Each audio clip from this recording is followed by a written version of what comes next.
Hello, friends. I am Chevy. Welcome to my shed. How are you today? How's life in your world? How's things where you are? Everything here is fantastic. For those of you who don't know, the last 3 episodes were pre-recorded because I was away. Went to Colorado for 5 days, 4 days,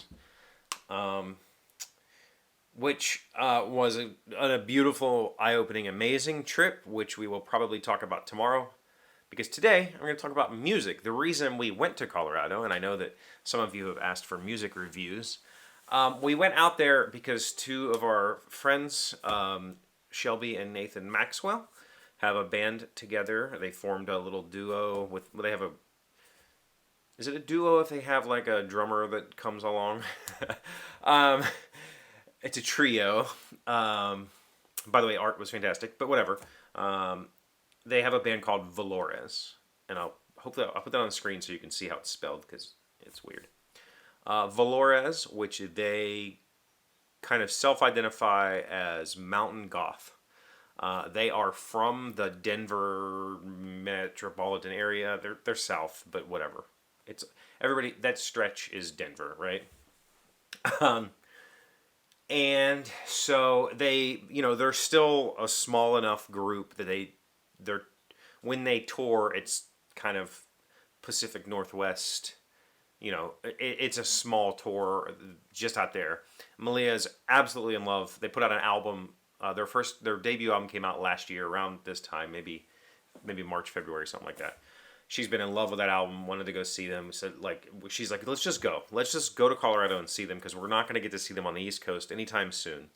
If you don't know, Nathan Maxwell is the bassist for Flogging Molly. So that's how we know them. We've met them over the years, whatever. So he's on tour, constantly. So they don't get to have so whatever. They're still a small enough group. They toured in a van, slept in a van, kind of thing, and did a little 2-week run with Johnny Manchild, who I had never heard of, which is fine.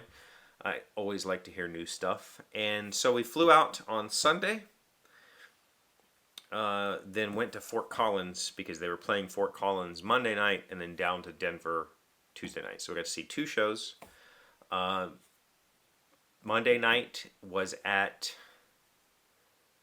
I don't remember the name of the Coast. The Coast Fort Collins is like a little music bar. I wouldn't call it a punk rock bar, but it's not. It's a small venue, like 300 people max kind of place. There's a bar area, and then a little walk down into the stage area. They have a proper stage. It's a very small stage, but it's a stage height stage. They have some couches in there. Very chill, very comfortable, cozy space. So we got there. We went a few hours early. Got to hang out with Nathan and Shelby quite a bit and talk. Bought merch. The nice thing about the nice thing about these little venues, is that it's not this like super controlled environment. It is, but it's like, hey, can we buy merch and just go to the car? And the guy's like, yeah, like you have your wristband, just whatever. So we got our merch, took it to the car, came back in. Like a lot of the places we go, there's no re-entry. You can't get back in. Really? I just want to run out to my car and put this stuff in the car. So we got to hang out quite a bit Monday night, talk. It was fun. They had some other friends there that hung out with too, so we got to chill and just kind of hang together.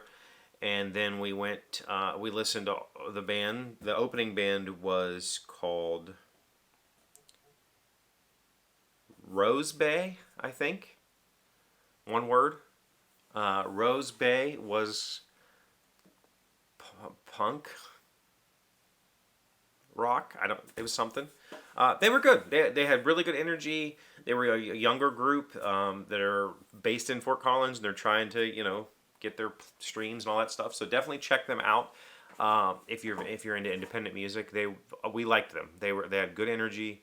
Was a good group of people. And then after them, Volores played. So Malia was just an absolute heaven. It was a little. The opening band played a little long, which meant that Volores only got to play, they only got to play 40 minutes instead of their 45, 50. They had to cut a couple songs, which was sad. And the crowd was off that night. But for us, it was just an intimate, let's see our friends play music. So it was good. We had a good time. And they had been on tour already for 2 weeks, so they got to go home that night after the show and stay in their beds, which they were excited to do. So we didn't take up a whole bunch of their time or whatever, hang out.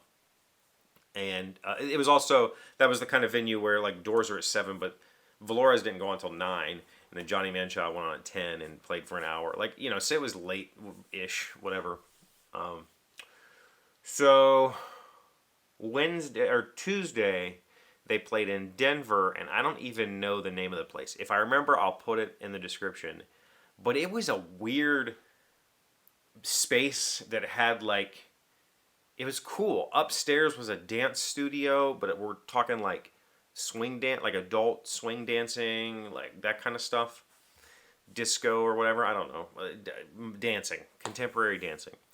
Then they had this cafe bar area combination. There was like an espresso counter and tea counter here, and a bar up here, and a stage in the corner. And they were triple booked that night. So they had an active dance class upstairs. In that corner, they had poetry readings. And then through a curtain, it was just a curtain into this room where the bands played, was the bands playing. And it was a very interesting space. I didn't take a whole lot of pictures, but it was kind of new age.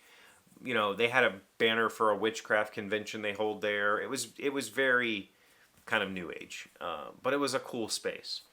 And they didn't have a PA system, so it was just like Nathan and Shelby's amps. The drums weren't mic'd, and they just had 2 monitors for vocals that were blown. Both of them were blown, which was whatever. And that ended up being an amazing set. And they went on at 8 that night. So they went on at 8. Johnny Manchild went on at 9. We were done by 10. Just kind of hung out for like an hour and a half. And they packed the van and then we left. We got to meet their dogs. They brought the Great Danes up, which was really great. It was a beautiful evening. It was just an absolutely beautiful evening of wonderful music. It was just the 2 of them. So Volores at 8 and Johnny Manchild at 9. Just really good. For Johnny Manchild, I enjoyed quite a few of his songs. There was only like 3 members there. From what I understand, they usually have like 6 or 7 or what. There's like a whole bunch of stuff, but they had just 3 guys: bass, piano, guitar as Johnny, and then a drummer. And had really good energy, and they seemed like really cool people. So their music was very lively. It was kind of sometimes punk, sometimes a sort of almost even ska, but without, you know, a brass section or whatever. They were a cool group too. So it was great. 2 good evenings and 2 very small establishments was excellent. I had fun talking to Nathan. Like, I asked him if it was like nostalgic to be on like a small tour like this, sleeping in a van, playing at, you know, venues that hold a couple hundred people at most, you know. And he was like, yeah, it feels like, you know, this DIY punk thing that I signed up for 30 years ago. I get to kind of start over and relive that. And he's having fun with it. And his wife is, I mean, ultimately it's his wife's thing. Like, Shelby is the singer-songwriter. She is in charge of the company. She is handling the merch and doing all the bookkeeping. And she seems like she's loving it. Like, it's been a dream of hers, and it's now a dream of theirs, which makes it extra special. And they are extra special. So it was fantastic. Definitely check out all 3 bands. I always say, like, every band is for somebody. And I've found a lot of the things that I listen to not because I went looking for them, but because I just stumbled into them, whether they opened for somebody or I heard them on a whitewater kayaking video or a skating video or something. That's how I found almost everything I've ever listened to. So, yeah, go give them a listen. I will try to put links, if I remember, in the description. Otherwise, tomorrow we'll talk about Colorado because it ended up being a surprise. Surprise, Colorado. Thank you for being here as always. Thank you for liking, commenting, subscribing. being amazing friends and wonderful people. I really appreciate you. And I'll see you again tomorrow. Today's word you should know sounds smart is vacuous. It's an adjective meaning devoid of emotion, intelligence, or any normal human thought processes. Stupid or moronic. The vacuous stare from her 2 eyes, looking like raisins pushed into a lump of dough, made him shiver with loathing and contempt. Vacuous. V-A-C-U-O-U-S. So I use that word a lot. It's one of my favorite words used to describe idiocy. Just, yeah.